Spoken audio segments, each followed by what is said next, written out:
On today's Smart 7, the by-election battle takes shape, a secret civil war rages and lots more. It's Tuesday the 18th of July, it's Nelson Mandela Day, and happy birthday Kristen Bell. The Smart 7, it's news, but not the news.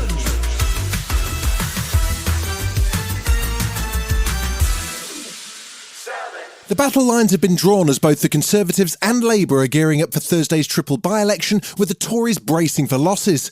Rishi's team's facing a backlash over Boris's Partygate and the resignations that followed.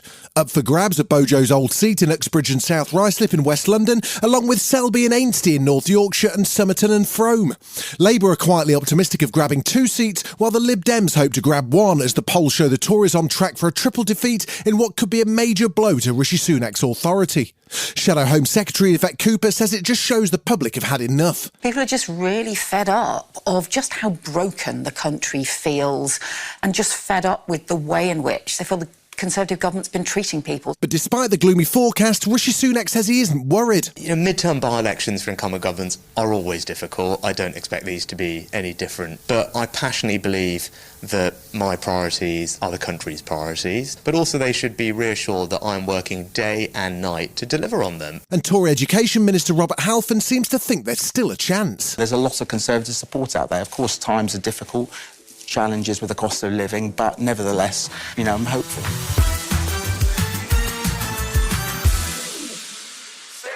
Russia's exited the Black Sea grain deal, stalling the export of Ukrainian grain to the rest of the world.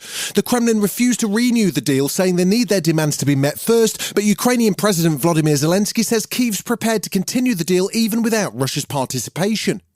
On Monday night, US Secretary of State Antony Blinken condemned the withdrawal, calling it unconscionable. So, the result of Russia's action today, weaponizing food, using it as a tool, as a weapon in its war against Ukraine, will be to make food harder to come by in places that desperately need it. This should be restored as quickly as possible.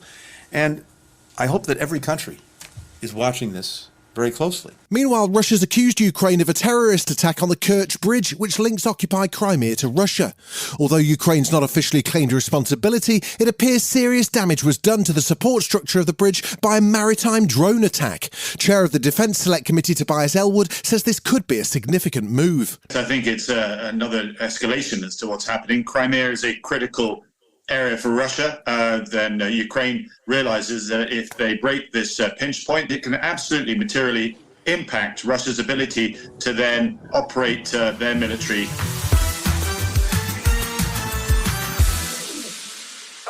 Media studies, arts and philosophy could all be at risk after the government pledged to clamp down on rip-off university courses. Under new plans announced by Education Secretary Gillian Keegan, they want to see a cap on the number of students who study less lucrative degrees. The limits will be imposed on courses that have high dropout rates or a low proportion of graduates getting a professional job. Rishi Sunak says people are being failed by the system in place and wants to see change. There are a range of people who are being let down by the current system. They're being taken advantage of with low-quality courses. That's what we're clamping down on. But Labour aren't convinced, with opposition MPs calling the measures a cap on aspiration that'll restrict choice for young people, as Labour MP Darren Jones explains. My concern about this is it's saying that they're going to reduce the number of places at university, which means restricting access to higher education for people that deserve access.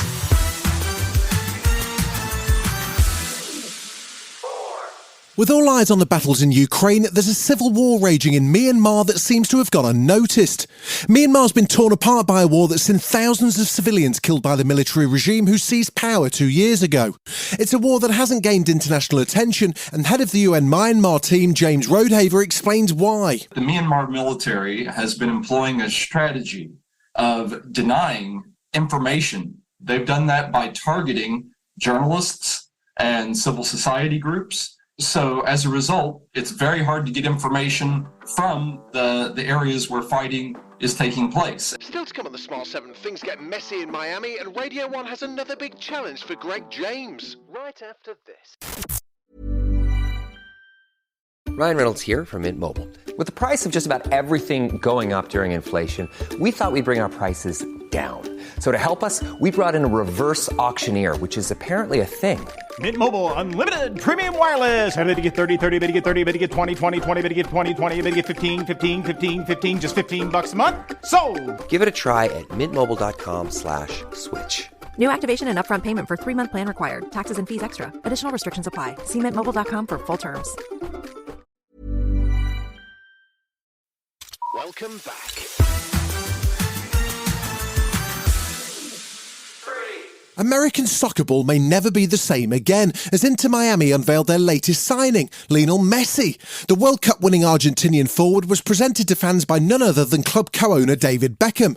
A sold-out crowd of about 20,000 waited through downpours and lightning to see the 7 times Ballon d'Or winner given the number 10 shirt. Messi had a message for his adoring fans. I'm very excited and very happy to be here in Miami.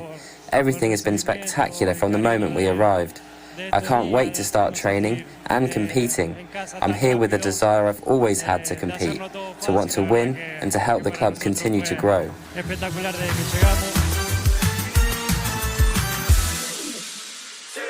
If you like Greg James, Monday was a good day on Radio 1 for you. Still to come on Radio 1. At 3:30. It's Greg James. At 1 o'clock. It's Greg James. But right now, it's Greg James. You're a bunch of idiots that work here. He was the only man standing as Radio 1 launched another of their giant whodunits. Greg was hosting his breakfast show when he was given a printout informing him that all of the other Radio 1 DJs had gone missing and he'd have to stay on air until he found them. So Greg recruited listeners to help him out. 7 hours, Greg. Careful, you're getting dangerously close to a full day of work. Thanks for your supportive text messages. It seems you can run but you can't hide from AI at the moment, but if you're a fan of the epic sci-fi stuff, you'll be delighted with director Gareth Edwards' latest offering. The creator boasts a strong cast with film stars Ken Watanabe, Gemma Chan, Alison Janney, Ralph Ineson and more. It's a battle between humanity and sentient AI and sees John David Washington rescue an AI child. It's got all the gorgeous visuals you'd expect from seeing any of Edwards' previous films, and it hits cinemas in September. Do you have any idea what the thing is? She looks like a little girl now, but she's growing. Whoever has that kid wins the war.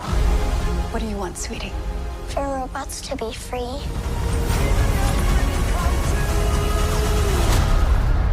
Oh, we don't have that in the fridge.